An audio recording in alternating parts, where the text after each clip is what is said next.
There has been never such confusion in the minds of human beings as it is today, as to the right or wrong. Never so much. Whatever was said, this was not good, they would do, knowingly that they are doing wrong. If they were good people, they would say, all right, this is good, we'll do the good. But everybody knew that this was wrong or right. They may do it. But today, no one knows what is wrong and what is right. Apart from wrong and right, it's much beyond that. You have to know yourself. Because this awareness is within us that we do not know ourselves. We do not know the absolute. We live in a relative world. Of this, everybody seems to be conscious, maybe in the subconscious or maybe in the unconscious. But definitely there's a feeling in every one of us that we do not know. And it's a very honest feeling. It's a very sublime feeling that we have to know something more. Now, when we say the word know, we think as if I would say, I don't know about Derbyshire, I've never been there. Now, this means what? I don't know about Derbyshire. I mean, what don't I know about Derbyshire? I can read it in the books. I can find out. I can know all the history of Derbyshire. I can find out who are the people who were making beautiful porcelain here. I can find out all about their history. Everything I can read about it. Still, why should I say I don't know anything about Derbyshire? Because I have not been to Derbyshire before. I have not been to Derby. I have not been to this area.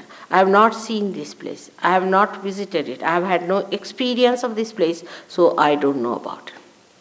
This is exactly what is the situation. The situation is that we do not know about the divine. We have read about it. We have heard about it.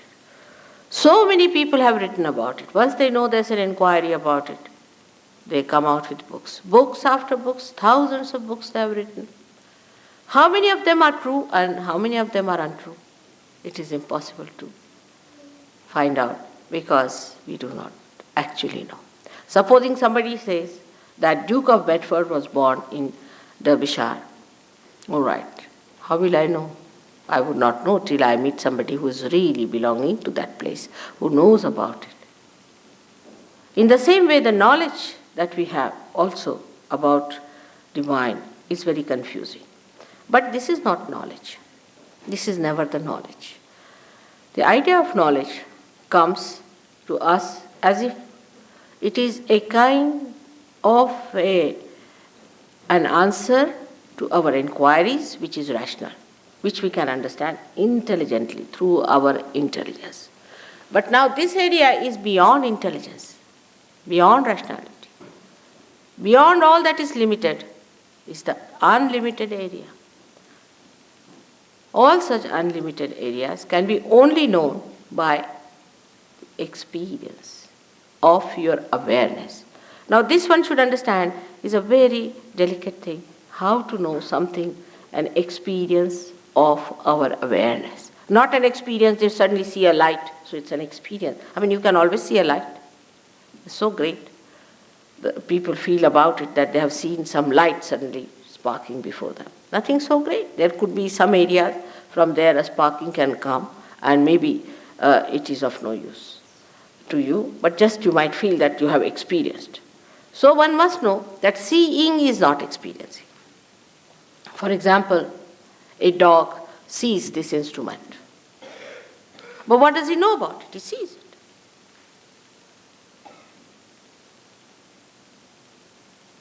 Awareness, the human awareness, has so many great things about itself compared to the animal awareness.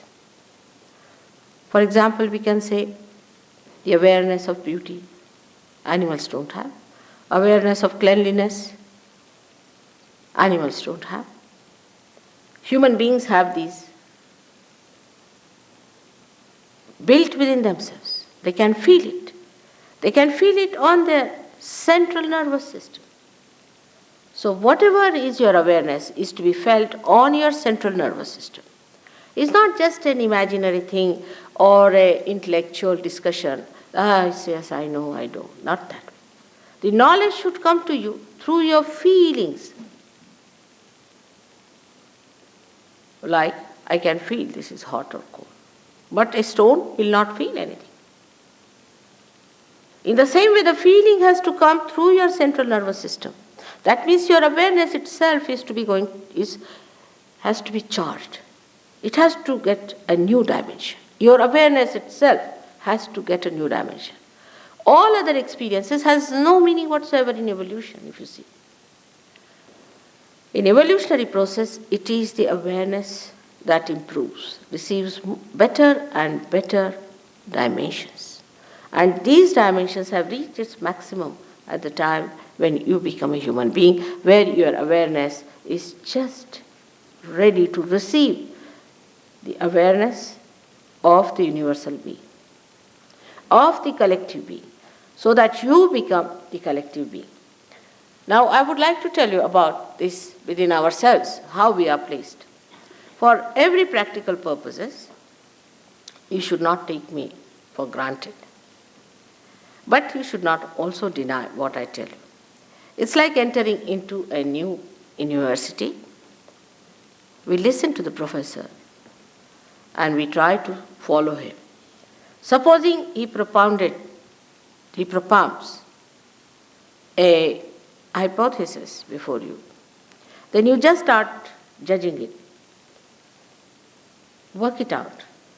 If it is true, then you call it a law. In the same way, we should enter into this new understanding by first seeing it, not denying it. Then if it is true, then we have to believe it. There should be no blind faith about surgery. Blind faith does not help at all. Neither there should be a denial. And with that cheerful attitude, if you just listen to me as a hypothesis, whatever I'm telling you, you need not accept it as truth just now. But then the time has come for me to prove the truth to you. And the truth can be proved to you. Time has come to prove the existence of God. To prove. Not prove that I give you a big lecture or take you to courts or some sort of a thing like that. But how am I going to prove it? On your awareness. It is going to be absolute experience of your awareness that you are going to feel God Almighty. Time has come to prove the scriptures, all the scriptures. The time has come to prove your own connection with God, your own relationship with Him, your own relationship with that primordial being, whether you call it God or anything, it makes no difference to God Himself. Whether you call Him by any name, there is God. And that God is not the way you conceive God. It's not the way you understand God or you know God, but is the God as He is.